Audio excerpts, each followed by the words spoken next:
जी अस्सलाम वालेकुम स्टूडेंट्स। बेटा जैसा कि आप लोग जानते हैं कि आज हमारा मिड टर्म के बाद ये सेकंड वीक है और सेकंड वीक के अंदर जो हमारा सिलेबस का टॉपिक है उसमें हमने डिस्कस करना है जी मतलब आर्टिकल्स को और नाउन को। अब जैसा कि एक वीक के अंदर हमारे 2 लेक्चर्स होते हैं तो एक लेक्चर के अंदर हम आर्टिकल को डिस्कस करेंगे आज और नेक्स्ट लेक्चर के अंदर हम नाउन को और उसकी टाइप्स को डिस्कस करेंगे। अब आर्टिकल्स क्या होते हैं जी? आपने इंग्लिश लैंग्वेज के अंदर नाउन से पहले एक जो है ना ये एन या द इस तरह के वर्ड देखे हुए हैं। इन तीनों वर्ड्स को हम आर्टिकल्स बोलते हैं जी। अब ये आर्टिकल्स करते क्या हैं, इनका काम क्या है? An article is an adjective. Basically ये एडजेक्टिव होता है। एडजेक्टिव क्या करता है बच्चों? एडजेक्टिव नाउन को क्वालिफाई करता है, नाउन को मॉडिफाई करता है। तो जब आपको पता है कि सारे जो आर्टिकल्स हैं वो कहाँ पर आते हैं, सारे आर्टिकल्स आपको पता है कि नाउन से पहले आते हैं और जब ये नाउन से पहले आते हैं तो ये वही काम करते हैं जो एडजेक्टिव करते हैं। जब एक आर्टिकल नाउन से पहले आता है तो उसी को हम एडजेक्टिव बोलते हैं। For example like adjectives articles modify nouns. अब ये नाउन को मॉडिफाई करता है, ठीक है।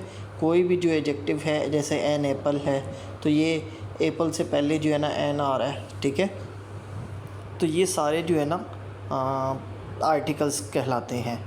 अब इनकी 2 काइंड्स होती हैं, 2 टाइप्स होती हैं जी। एक हम कहते हैं इनडेफिनेट आर्टिकल और एक को डेफिनेट आर्टिकल कहते हैं। पूरी इंग्लिश लैंग्वेज के अंदर सिर्फ 3 हमारे पास आर्टिकल्स हैं। उन 3 आर्टिकल्स को 2 टाइप्स के अंदर डिवाइड किया गया। एक आ और एन है और एक द है। जो आ और एन जो है ना आर्टिकल है वो इनडेफिनेट आर्टिकल है, जबकि जो डेफिनेट आर्टिकल है वो द है। पहले हम देखते हैं जी इनडेफिनेट आर्टिकल्स को कैसे यूज़ करते हैं। ये जो इनडेफिनेट आर्टिकल्स है इसको रेफ़र किया जाता है नॉन स्पेसिफिक नाउन के लिए, जो इतने की मतलब ख़ास नहीं होते हैं। नॉन स्पेसिफिक नाउन्स के साथ इन्हें इस्तेमाल किया जाता है। फॉर एग्ज़ाम्पल हमने बात करनी है आ और एन की, द चिल्ड्रन। अभी हम डेफिनेट आर्टिकल की नहीं बात करें, दी चिल्ड्रन अभी नहीं ये बात करें। Are singing a song. अब इनडेफिनेट आर्टिकल किधर लिखा गया है जी? सॉन्ग के साथ। सॉन्ग के साथ है जी आ सॉन्ग। अब children are singing a song. अब नो स्पेसिफिक सॉन्ग। अब हमें नहीं पता कि बच्चे कौन सा गाना गा रहे हैं, ठीक है। तो इसलिए ये नो स्पेसिफिक सॉन्ग होगा तो हम इनडेफिनेट आर्टिकल लगाएंगे। The artist is drawing a picture. No specific type of picture है, पिक्चर के साथ उसने इनडेफिनेट आर्टिकल यूज़ किया है। हमें नहीं पता कि वो किस तरह की पिक्चर जो है ना ड्राइंग कर रहा है, किस चीज़ की पिक्चर ड्राइंग कर रहा है, तो ये नॉन स्पेसिफिक हो जाएगा, इसलिए आ लगा हुआ है। When to use a before words that begin with consonants, ठीक है बेटा। एक मतलब एक वर्ड होता है जो नाउन होता है वो कॉन्सोनेंट से भी शुरू हो सकता है और वोवल से भी शुरू हो सकता है। वोवल वाले जैसे आपको पता कि ए ई आई ओ यू वोवल्स होते हैं और इनके अलावा जितने भी अल्फ़ाबेट्स होते हैं वो सारे कॉन्सोनेंट्स होते हैं। तो कहता कि जब कॉन्सोनेंट कोई नाउन कॉन्सोनेंट से स्टार्ट हो रहा हो, ठीक है, तो उससे पहले हमने क्या लगाना होता है जी? आ लगाना होता है। जैसे कैट है, पेंसिल है, बैग है और गेम है। When you makes the same sound as the Y in you. अब कहता कि जो यू है वो साउंड जो है ना यू की ही दे, लेकिन जो है ना वो स्टार्ट किससे हो? वाई से। तो फिर भी हम जो है ना कौन सा जो है ना इनडेफिनेट आर्टिकल आ ही यूज़ करेंगे। आ यूनिफॉर्म, यू वाई वाली साउंड है जी। आ यूज्ड प्लेट, ठीक है। तो a use place a uniform. O makes the same sound as W in one. One होता है ना, विन वन वन, ठीक है। तो O makes the same sound as W. अब ओ के साथ भी ये कहता है कि आप वन आइड मॉन्स्टर आ, तो आ ही यूज़ करेंगे। व्हेन टू यूज़ एन, कहता कि ये जो है ना वोवल से पहले, वोवल कौन से? ए ई आई ओ यू। जैसा कि एन एग है, ठीक है, एन ऑड है, एन ऑरेंज है, एन आइसक्रीम है, एन अम्ब्रेला है, एन एप्पल है। तो बिफोर साइलेंट वर्ड्स अब ऑनेस्ट है।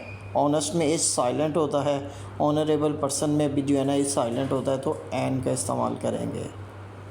Definite article the, it refers to specific और पर्टिकुलर नाउन्स। ये स्पेसिफिक करने के लिए जैसे कि मैंने आप लोगों को आ का बताया था नॉन स्पेसिफिक, ये स्पेसिफिक करने के लिए I enjoyed participating in the volleyball competition.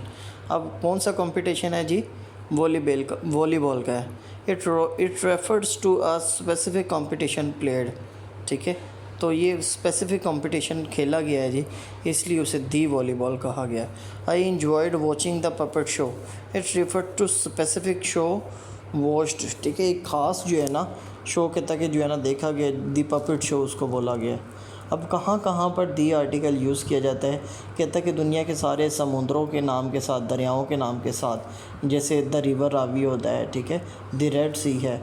Points on globe, country, state, cities, island, continents वगैरह के इस्तेमाल के साथ हम ये दुनिया के सारे जो है ना जज़ीरों के, शहरों के नामों के साथ जो है ना दी लगाते हैं। डेजर्ट्स और फॉरेस्ट जो होते हैं, ठीक है, उनके नामों के साथ हम दी लगा देते हैं। The parts of the world, जैसे द मिडल ईस्ट वगैरह, ठीक है, तो ये इनके साथ भी हमने ये दी डेफिनेट आर्टिकल को जो है ना लगाना होता है। तो ये है जी सिंपल सा हमारा मतलब आज का टॉपिक है। बाकी इसकी जो है ना फर्दर डिस्कशन हम जूम मीटिंग के अंदर करेंगे, कुछ और एग्जांपल भी डिस्कस कर लेंगे। ये थे आर्टिकल को हमने देखा कि क्या होते हैं, एडजेक्टिव होते हैं। फिर हमने देखा कि ये दो काइंड्स हैं इनकी, ठीक है, एक डेफिनेट है और एक इनडेफिनेट है। जो डेफिनेट है उसके अंदर दा को डिस्कस किया जाता है, जो इनडेफिनेट है उसमें आ और एंड। फिर हमने इन तीनों आर्टिकल्स के जो है ना यूजेस डिस्कस किए और उनकी एग्जांपल और when to use these articles discuss हमने किए।